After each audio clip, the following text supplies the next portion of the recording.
Assalamualaikum warahmatullahi wabarakatuh.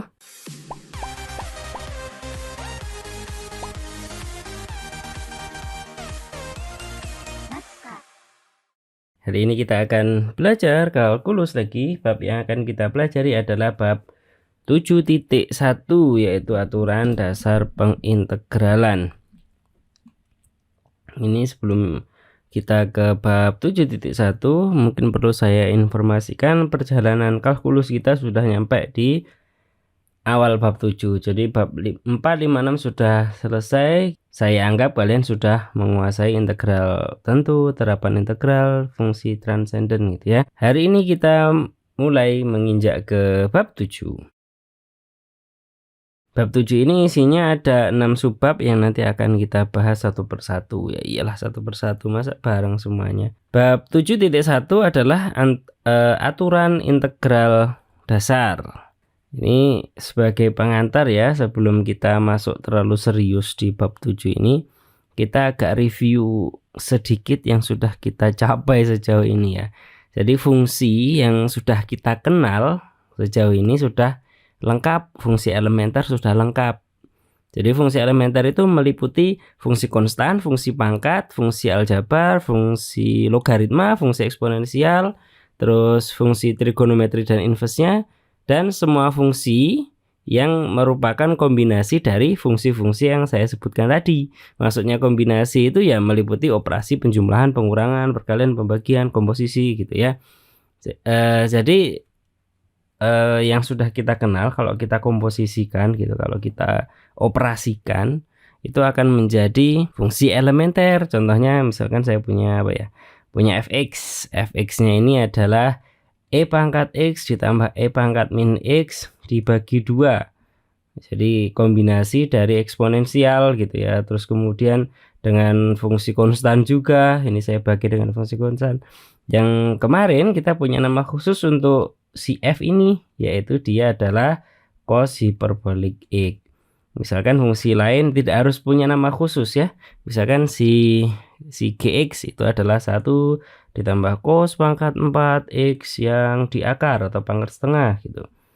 Satu lagi si Hx misalkan adalah suatu fungsi dari suatu fungsi terhadap X yang definisinya adalah 3 pangkat X kuadrat dikurangi 2X. Namanya contoh, suka-suka aja ya.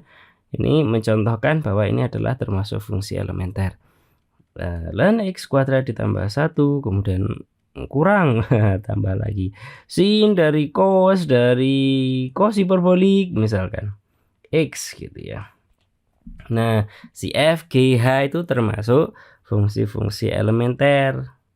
Penurunan atau diferensial dari fungsi-fungsi elementer ini sangat mudah. Yang harus kita lakukan ya tinggal memakai aturan-aturan turunan yang sudah dipelajari. Misalkan aturan pembagian, aturan perkalian, aturan penjumlahan, pengurangan dan perkalian skalar itu misalkan mengikuti sifat linearnya turunan misalkan gitu ya. Ya masa depan cerah lah kalau kita punya fungsi elementer mau diturunkan, tinggal kita pakai saja formula-formula yang sudah kita pelajari. Dan kabar baiknya juga hasil turunannya juga merupakan fungsi elementer.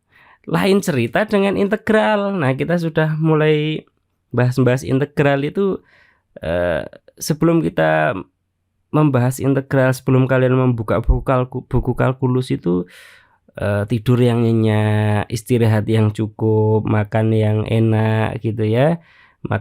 Makanan yang favorit gitu ya. Baru setelah badan fresh boleh buka kalkulus ya. Di integral tadi kan saya bilang integral itu benar-benar berbeda caranya, atau kalau caranya jelas berbeda ya. Berbeda rasanya, berbeda pusingnya dengan waktu kita menentukan turunan dari suatu fungsi elementer misalkan. Mengintegralkan fungsi, bahkan untuk fungsi elementer yang sederhana, seringkali membutuhkan teknik tips trik gitu ya, yang kadang itu rumit gitu. Bukan untuk nakut-nakuti, tapi memang kenyataannya demikian. Dan lebih menyakitkan lagi, kadang hasil integralnya bukan merupakan fungsi elementer gitu. Contohnya mungkin yang agak sederhana adalah integral bukan sederhana hasil integralnya ya. Ini adalah suatu fungsi elementer e pangkat min x kuadrat. Turunannya enak, bisa dicari, gampang. Integralnya ini yang susah. Kemudian misalkan sin x per x yang mungkin dulu sejak kalkulus 1 ya, sejak bab 0 apa bab 1 itu sudah dikenalkan jadi contoh fungsi yang terlalu bergelombang di sekitar 0. Sin x per x yang kelihatannya inosen ini mengintegralkannya juga bukan perkara mudah gitu ya. Jadi mereka berdua ini adalah fungsi elementer yang integralnya bukan merupakan fungsi elementer. Hasilnya nggak cantik, nggak seperti yang fungsi-fungsi yang sudah kita kenal sebelumnya. Di bab 7 ini, dua teknik mendasar dari pengintegralan yang akan kita pelajari secara mendalam adalah substitusi dan integral parsial. Loh, kan subbabnya ada 6 ya. Substitusi kita pakai di mana-mana, integral parsial kita kembangkan kemana-mana, sehingga akhirnya bisa sampai jadi 6 subbab ini gitu. Untuk memulai mempelajari bab teknik pengintegralan ini akan kita dahului dengan yang paling mudah dulu, yaitu bentuk baku. Jadi sebenarnya kalau kalian lihat di halaman terakhir atau di cover belakangnya buku kalkulus itu ada sekitar, kalau edisi 9 ya, enggak tahu saat kalian nonton video ini sudah ada edisi berapa. Di edisi 9 itu ada 120 rumus integral yang bisa kalian pakai gitu. Cuman hari ini kita nggak akan bahas 120, tenang saja ya. Kita akan membahas bentuk-bentuk baku saja yang mungkin akan sering kita jumpai, yang sudah kita pelajari sebelumnya, yang jumlahnya nggak sampai 120, paling sekitar 17. Nah, di bentuk baku ini, jadi kalau kalian nanti menjumpai suatu soal, ya tinggal dimiripkan saja mana yang paling mirip dengan bentuk baku ini. Begitu ada yang mirip, eksekusi. Oh, caranya tinggal kita masukkan saja sesuai dengan yang ada di formula tadi gitu ya. Bentuk baku itu saya bedakan menjadi beberapa ya. Yang pertama adalah fungsi konstanta dan fungsi pangkat. Integral dari K du adalah KU ditambah C. Sederhana, saya nggak perlu membahas terlalu dalam karena sudah kita selesaikan dulu ini ya. Ini sudah jadi masa lalu, tapi jangan dilupakan. Sedangkan untuk yang kedua ini kita sudah membahas ini, terus baru-baru ini kita membahas yang ini. Jadi sudah selesai untuk U pangkat R, kita integralkan terhadap U. Selanjutnya adalah fungsi eksponensial. Yang kita pelajari adalah E pangkat U, sudah tahu integralnya. Terus kemudian pangkatnya atau eksponensialnya kita perumum, bukan E pangkat sesuatu tetapi A pangkat sesuatu. Di sini sesuatunya adalah U. Kita sudah selesai. Jadi sebenarnya yang ini saja dipahami atau dihafalkan. Kalau mau menghafalkan silakan. Kemudian saat A-nya diganti E, ini akan jalan. Asal A-nya tidak sama dengan 1, A-nya positif gitu ya. Alasannya sudah saya beritahukan sebelumnya. Kita sudah membahas secara detail kenapa A nggak boleh 1. Oke, selanjutnya bentuk baku selanjutnya adalah fungsi trigonometri. Integral dari sin U, cos U, sekan kuadrat, kosekan kuadrat. Ini sederhana, nanti kalau lupa boleh lihat catatan gitu ya. Ini adalah integral fungsi trigonometri, nggak perlu saya baca satu persatu. Kalian pengen tahu misalkan buka buku atau nggak mau buka buku, ya ini aja di pause gitu. Selanjutnya, kelompok selanjutnya adalah fungsi aljabar. Ini sudah kita pelajari waktu kita belajar tentang turunan dari inverse fungsi trigonometri ya. Mungkin nggak langsung hafal waktu melihat ini, jadi di print saja di formula-formula ini di PDF atau di print gitu ya, beneran di print. Kemudian nanti kalau menemui soal dicocokkan mana yang lebih cocok ini soal ini dengan bentuk-bentuk baku. Kalau nggak ada yang cocok, Berarti ya harus ada manuver-manuver khusus sehingga dia bisa menjadi mirip dengan bentuk baku. Nanti manuver-manuver itu akan kita pelajari juga, tenang saja ya. Kemudian yang selanjutnya adalah fungsi hiperbolik. Ini kemarin mungkin mudah dihafalkan. Integral dari sin hiperbolik adalah cos hiperbolik. Integral dari cos hiperbolik adalah sin hiperbolik. Nggak ada min-minnya. Nggak seperti fungsi trigonometri yang bukan hiperbolik gitu ya. Selanjutnya adalah substitusi di integral tak tentu. Jadi kita sudah mengenal. Jadi kita tadi sudah melihat 17 bentuk integral baku yang dasar. Kalau kita mau mengerjakan suatu integral tak tentu, yang kita lakukan adalah jika yang mau kita integralkan itu bentuknya sudah sama dengan bentuk baku yang tadi, ya tinggal kita pakai formula gitu. Kalau enggak ya cari suatu substitusi sedemikian sehingga yang tadi saya sebut manuver tadi ya. Sedemikian sehingga bentuknya menjadi seperti bentuk baku tadi, bentuk-bentuk baku tadi. Dan manuver-manuver itu atau substitusi itu kadang nggak sekali coba langsung berhasil. Jadi kalau pakai substitusi ini nggak berhasil, pakai substitusi yang lainnya. Jadi agak ya bisa dikatakan coba-coba lah. Agak coba-coba. Tapi nanti kalau sudah jam terbangnya tinggi, sudah lihai gitu ya, sudah paham, oh kira-kira saya harus substitusi ini. Kalau awal-awal belum lihai enggak apa-apa. Oke, tapi sebelum ke soal, kita kenalkan dulu teorema A yang ada di buku. Misal G fungsi terdiferensialkan, F kapital adalah antiturunan dari F kecil, dan U itu adalah Gx misalkan, maka integral dari F Gx dikali G aksen X dx adalah integral dari Fu du. Kenapa? Karena U-nya adalah Gx, maka du per dx sama dengan G aksen X begini ya. Atau kita tulis berarti du sama dengan G aksen X dx. Jadi yang ini jadi du, yang ini tadi menjadi menjadi Fu karena Gx-nya sama dengan U dari sini tadi.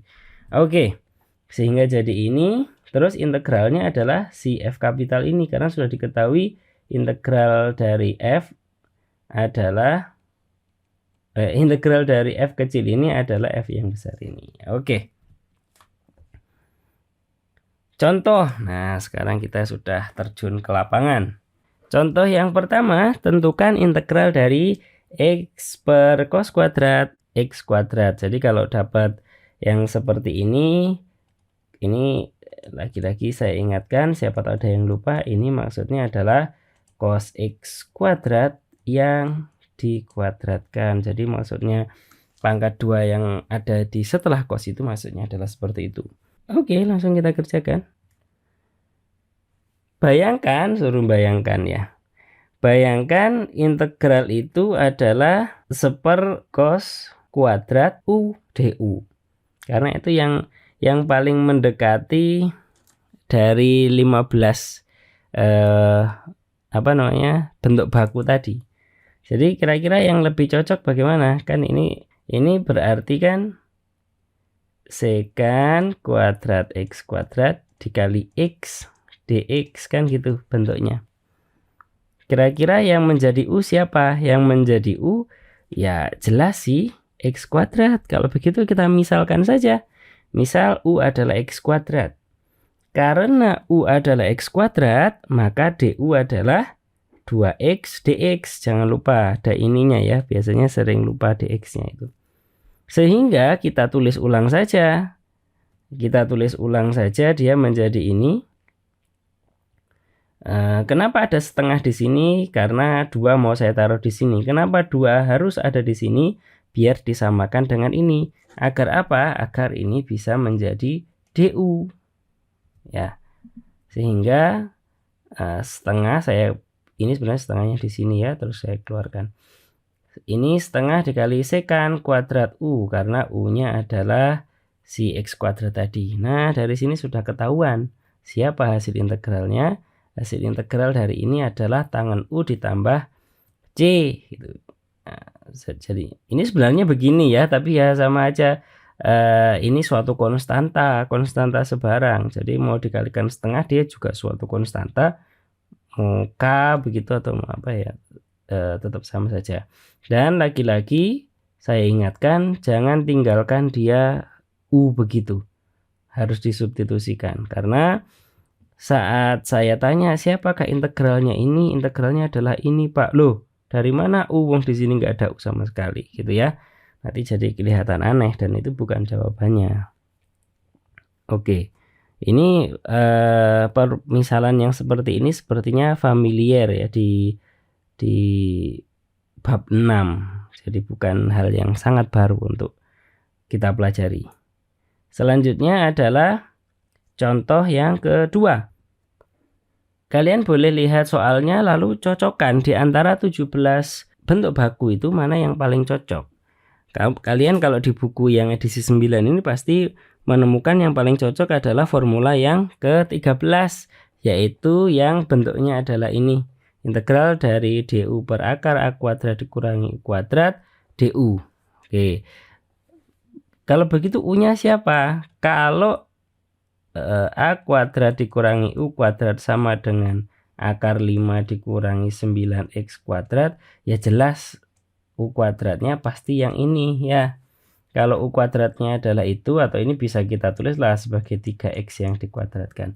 Berarti u-nya adalah si 3x. Nah, bayangannya adalah seperti itu.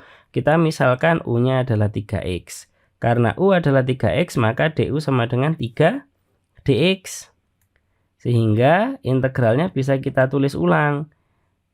Nah, ini kan di sini kalau kita tuliskan ini sebenarnya integral dari 1/4 akar 5 dikurangi u kuadrat dikali 3 dx. 3 dx ini adalah si du. Jadi ini kita ganti dengan du seperti ini. Mungkin warna putih ya biar kelihatan coretannya. Lalu yang kita lakukan ya tinggal memasukkan ke bentuk baku tadi yang kita kenal di sini. Kalau diintegralkan dia menjadi sin inverse dari u per akar 5. Dari mana akar 5? Formula aslinya kan integral dari du per akar dari a kuadrat u kuadrat du-nya sudah ada ya. Itu sama dengan sin inverse u dibagi a. Jangan lupa ditambah c. Sehingga kalau di sini siapa u-nya? U-nya adalah si u yang ini, karena ini sudah jadi u kuadrat ya. Si a-nya, si 5 itu berapa kuadrat? Kan a-nya ini kuadrat bentuknya. 5 adalah akar 5 yang dikuadratkan, sehingga di sini a-nya adalah akar 5. Makanya di sini kita tulis akar 5 di sini. Ini masih u, harus kita substitusikan. U-nya siapa tadi?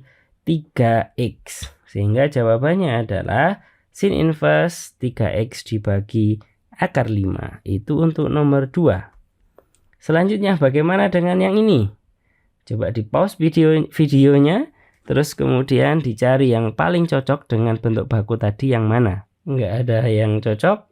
Nah, dipikir lagi ya, itu yang paling cocok yang mendekati adalah di formula yang ketiga, yaitu integral dari e pangkat u du. Oke, jadi kalau ini kan namanya bisa keluar aja ya. E pangkat 1/x per x kuadrat dx. Ini mau dijadikan e pangkat u du. Yang ada ya pastinya satu-satunya cara si u-nya adalah 1/x. Kita misalkan u-nya adalah 1/x, sehingga du adalah min 1/x kuadrat dx. Sehingga bisa kita tulis ini ya. Ini sebagai ini, dari mana ini? Ini adalah du. Ya, kita arahkan ke sana. Memang kita punyanya adalah di sini 1/x kuadrat dx gitu ya, dari sini.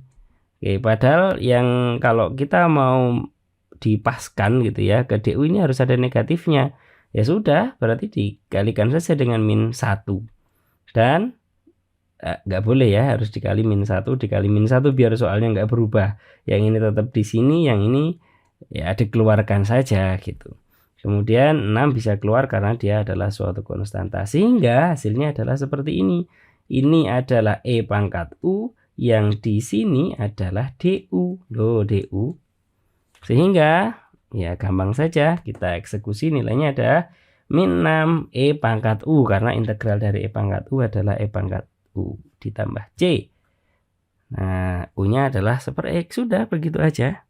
Jadi di sini yang perlu mikir yang pertama adalah kira-kira bentuk yang paling mirip dengan soal, bentuk baku yang paling mirip dengan soal itu apa, lalu memisalkan. Kalau sudah ini dapat, insya Allah yang ini lebih gampang daripada nyari ide siapa yang lebih cocok, yang lebih mirip dengan soal itu ya. Ada lagi soal lagi, di pause dulu videonya, kira-kira yang cocok dengan ini siapa? Oke, sudah. Yang paling cocok dengan dia adalah, kalau di buku adalah formula ke-14, yaitu ini. Integral dari seper A pangkat 2 atau kuadrat ditambah U kuadrat DU. Nah, ini ada E-nya. Oh, enggak masalah. Kalau di sini ada per A kuadrat ditambah U kuadrat, yang cocok menjadi U itu siapa kira-kira? Padahal kalau kita tulis misalkan yang di sini ya, ini kan 9 ya, 3 kuadrat ya, 3 kuadrat E pangkat 2X gitu ya. Kemudian 3E pangkat X yang dikuadratkan. Sehingga dari sini ya ketahuan siapa yang harusnya menjadi U. Yang harusnya menjadi U adalah 3E pangkat X, ini jadi U, biar U kuadrat. Oh, biar mirip dengan yang di sini. Putih. Yang di sini kemudian 4 sama dengan A kuadrat. Berarti A-nya siapa? 2. Oke, kita mulai memisalkan. Kita misalkan U-nya adalah 3E pangkat X. Sehingga DU-nya adalah 3E pangkat X juga. Jangan lupa ada dx-nya. Sehingga kita tulis ulang. Ini si E pangkat X dx ada di sini. Oke, tapi kurang ada 3. Ya sudah, kasih 3. Loh, jadi ngerubah soalnya. Biar ngerubah soal, kasih sepertiga di sini. Karena dia konstanta, bisa pindah ke sini. Oke, itu cara-cara itu sudah kita pelajari di bab 6 ya. Harusnya nggak perlu saya jelaskan detail, biar nggak menghabiskan waktu. Kemudian yang bagian bawah ini kita urusi. Dia adalah 2 kuadrat ditambah 3E pangkat X yang dikuadratkan. Sehingga kalau kita tulis dia menjadi U, dia jadi begini. Sudah, tinggal ini kan sudah sama, tinggal pakai formula yang nomor berapa tadi? 14. Sehingga dia nilainya adalah sepertiga dikali setengah tangan inverse U per 2 ditambah C. Yang formula aslinya ini sebenarnya adalah seper A dikali tangan inverse U dibagi A ditambah C, kan begini. Nah, jadi dapat setengahnya dari sini, seper A. A-nya tadi kan sudah kita cari, A-nya adalah 2. Oke, lalu ya kita substitusikan nilai U-nya kembali ke 3E pangkat X ini. Jadilah ini. Dan ini adalah jawaban dari soal dari contoh nomor 4. Selanjutnya contoh lagi. Contohnya banyak sekali. Tentukan itu. Pause videonya. Cari yang paling cocok dengan soal nomor 5 ini. Bentuk baku yang mana? Oke. Nggak ketemu ya. Nah, bagi yang ketemu selamat ya. Cos U. Ya, cos U ini ya. Integral cos U du. Kalau di sini yang tersedia untuk cos itu, yang tersedia adalah cos X kuadrat, ya kita misalkan U-nya adalah X kuadrat gitu ya. Nah, kita misalkan U-nya adalah X kuadrat, berarti DU-nya adalah 2X dx. Sehingga bisa kita tuliskan ulang dia integral dari X cos X kuadrat ini, dia adalah ini Ya, ini saya kasih 2 biar 2x dx biar sama dengan ini. Saya kalikan setengah biar nggak ngerubah soal. Setengah saya taruh di depan. Di sini adalah cos x kuadrat. Gitu ya. Jadi x yang ini semula yang di depan yang di sini. Oke, sehingga ya ini kalau dari mana kok tiba-tiba ini, ya nggak tiba-tiba ya. Ini setengah integral cos u du. Cos u integralnya adalah sin u. U-nya siapa? X kuadrat. Di contoh 5 ini agak langsungan. Ya mudah-mudahan tidak bingung. Tapi kalau mau pakai UU dulu ya enggak apa-apa, caranya seperti tadi. Sehingga setengah sin X kuadrat ditambah C adalah jawaban dari doa kalian, bukan. Jawaban dari contoh 5. Contoh lagi. Contohnya ada berapa sih di buku ini? Contohnya ada banyak. Oke lah, enggak apa-apa. Banyak contoh, banyak rezeki ya. Pause videonya. Cari yang paling cocok dengan contoh 6 ini siapa di bentuk baku.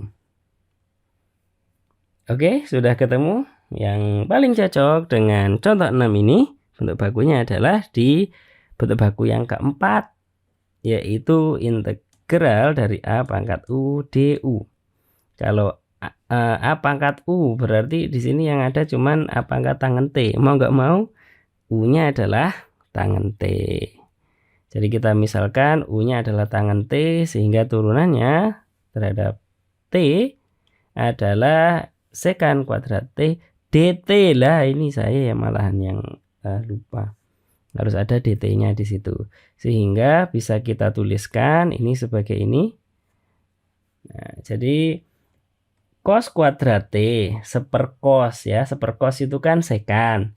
Kalau sepercos kuadrat ya berarti sekan kuadrat, karena kalau sepercos kuadrat X ini kan sama dengan sepercos X yang dikuadratkan. Ini kan sama dengan 1 kuadrat juga sebenarnya. Jadi sepercos X yang dikuadratkan. Sepercos siapa? Sekan. Berarti sekan kuadrat. Kalau di sini T berarti sekan kuadrat T. Gitu. Oh, ini ada dt-nya, jangan hilang. Wadah, hilang nanti kalau saya hapus. Jadi yang ini saya kesanakan, yang ini biar tetap di sini. Oke, sudah mulai terlihat. Di sininya ini adalah A pangkat U, di sininya sekan kuadrat T dt. Dia adalah du. Nah, sehingga bisa kita tulis sebagai integral dari A pangkat U du. Siapakah dia? Dia adalah A pangkat U dibagi ln A. Jangan lupa ditambah C. Oke, jadinya dia menjadi ini. Oke, kita masukkan ke formulanya. A pangkat U dibagi ln A. Kebetulan A-nya di sini adalah A dan U-nya adalah tangen T. Dan ini adalah jawaban dari contoh 6. Integral dari A pangkat tangen T per cos kuadrat T dt adalah A pangkat tangen T per ln A ditambah C. Contoh lagi kayaknya. Oke, sebelum contoh selanjutnya ada sesuatu. Wah, mau dibedakan. Selanjutnya kalau yang tadi substitusi di integral tak tentu, sekarang kita mau melakukan manuver substitusi tadi di integral tentu. Nah, sebenarnya ini topik ini sudah pernah dipelajari ya, tentang mensubstitusikan integral itu ya. Di sini integral tentu. Jadi yang disubstitusikan ada perubahan, efek substitusi itu ada perubahan batas atas batas bawahnya integral gitu ya. Ini sudah dipelajari di bab berapa ya? Bab 4 kalau nggak salah ya. Jadi ya kita tinggal nge-flow saja, kita pakai saja. Lagian kita bisa mengimplementasikan teorema fundamental kalkulus 2 untuk mencari integral tentu kalau kita sudah tahu anti turunannya atau integral tak tentunya. Nah, bedanya di sini cuma ada ininya, ada batas atas batas bawah, namanya juga integral tentu kan. Oke, kalau kalian bisa menentukan integral tak tentu dari ini, masa depan cerah. Integral tentunya tinggal mengikuti, tinggal ya substitusi saja. Oke, sekarang di pause videonya, cari yang paling cocok dengan bentuk baku yang 17 tadi. Sudah nemu? Kalau menurut kalian yang paling cocok adalah formula yang kedua, yaitu kok warna merah, yaitu integral dari U pangkat R du, maka kalian benar. Ya, di sini ada T kali T kuadrat dikurangi 4 yang dipangkatkan setengah. Oke. Sehingga kita misalkan saja U-nya T kuadrat dikurangi 4. Du-nya adalah 2T dt. Untung di sini nggak lupa saya dt-nya ya. Sehingga kita tulis ulang saja. Oke, sebelum kita tulis ulang, kita lakukan substitusi dulu. Saat T-nya sama dengan 2, saat T-nya sama dengan 2, ini batas ini kan saat dia kita integralkan terhadap T. Saat kita ubah variabelnya dari T menjadi U, maka ini harusnya diubah juga di bab 4 dijelaskan seperti itu, sudah kita bahas. Sehingga kita ubah saat T-nya sama dengan 2, U-nya sama dengan 0. Jadi nanti integral dari 0 sampai sesuatu. Saat T-nya sama dengan 5, U-nya sama dengan 21. Karena 5 kuadrat dikurangi 4, 21. Ternyata integralnya nanti kalau variabelnya dia adalah U, dia adalah integral tentu dari 0 sampai 21. Batas bawahnya 0, batas atasnya 21. Oke, biar bersih saya hapus saja. Sehingga kita tulis ulang, soal kita menjadi seperti ini. Ini di sini biar mudah, setengahnya akarnya saya ganti pangkat setengah. Lalu dt T dt saya tambahi 2 di sini. Jadi saya kalikan dengan 2. Dengan syarat ada setengahnya biar nggak ngubah soal. Jadi setengah dikali 2 gitu. Setengahnya karena konstanta bisa masuk bisa keluar di integralnya ini. Oke, dia nggak lagi jadi integran gitu ya. Sehingga masa depan cerah ini sudah U pangkat setengah, yang ini jadi du. Tuh. Cuman kalau kita mau membuat dia jadi U, yang harus kita lakukan adalah mengubah batasnya juga gitu. Kita jadikan U. Jadi kita nggak perlu mengkonversi ulang dia menjadi variabel terhadap T. Kalau dulu awal-awal kita belum belajar substitusi di integral tentu ini, yang kita lakukan adalah mencari integral tak tentunya kan, lalu kemudian kita pakai teorema fundamental kalkulus 2, terus kita cari nilainya. Terus ternyata waktu kita di bab 4.4 kalau nggak salah, itu kita belajar ternyata bisa kita substitusikan. Ya wes, langsungan saja kalau gitu. Jadi soalnya jauh lebih mudah. Sehingga ini kita integralkan U pangkat setengah menjadi sepertiga U pangkat 3/2. Dan langsung dia batas bawahnya adalah 0, batas atasnya 21. Nggak usah dikonversi ke T. Ya udah si U aja. Yang kalau kita hitung, mudah saja ini ya, nggak usah saya jelaskan panjang lebar. Adalah sepertiga kali 21 pangkat 3/2. Kalau kita cari nilainya, ini 2 angka di belakang koma, dia sekitar 32,08. Nanti coba dicek ya. Contoh lagi ya, nggak tahu contohnya sampai berapa ini nanti.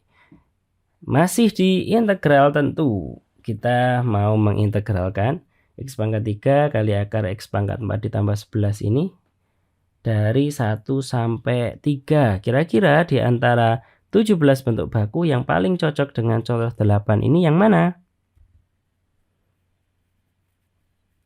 Oke, sudah nemu? Yang cocok ya kayak tadi lagi ya, yang nomor 2. Jadi kita anggaplah dia itu dari 3 dari X pangkat 3 terus dikali U pangkat setengah dx gitu ya. U-nya berarti siapa? Mau nggak mau ya X pangkat 4 ditambah 11. Jadi kita misalkan U-nya adalah X pangkat 4 ditambah 11. Sehingga turunannya di du-nya diferensialnya. Jadi du per dx ini lambang turunan derivatif. Du sama dengan sesuatu, ini berarti diferensialnya U. Du adalah 4x pangkat 3 dx. Nah, kita tulis ulang soal kita. dari ini menjadi itu. Oke, dari mana sih 1/4 ini? Kalian pasti sudah bisa menebak. Karena di sini mau saya kasih 4. Tersedianya cuma X pangkat 3 dx. Cuman kalau mau membuat DU dia harus dikalikan 4. Ya sudah, 4 saya taruh di sini, 1/4 saya kalikan di sini, 1/4 saya taruh di sana. Karena bisa keluar menurut sifat linier dari integral tentu. Nah, terus kemudian yang ini biar mudah saya tuliskan sebagai sesuatu pangkat setengah. Jadi akarnya saya ubah notasinya gitu ya. Lalu ini langsungan saja ini. Ini kalau saya integralkan ya, kalau ini saya integralkan tanpa saya melakukan substitusi di sini, tanpa saya membuat U, jadi tetap. Kalau ini mau tetap 1/3, ini juga jangan U, tetapi ini integralkan. Integral tentu, cari integral tak tentu, cari antiderivatifnya, cari anti turunannya. Anti turunan dari ini siapa? Kemudian dituliskan di sini. Baru ininya nggak perlu diubah. Oke, ini sudah tercover di bab 4 ya. Saya nggak perlu terlalu detail menjelaskan di sini, sehingga kita peroleh nilainya adalah ini, atau sekitar kalau mau dalam bentuk desimal begini, sekitar 140,144 yang merupakan jawaban dari contoh 8. Oke, contoh 9 ada? Oh, tidak ada.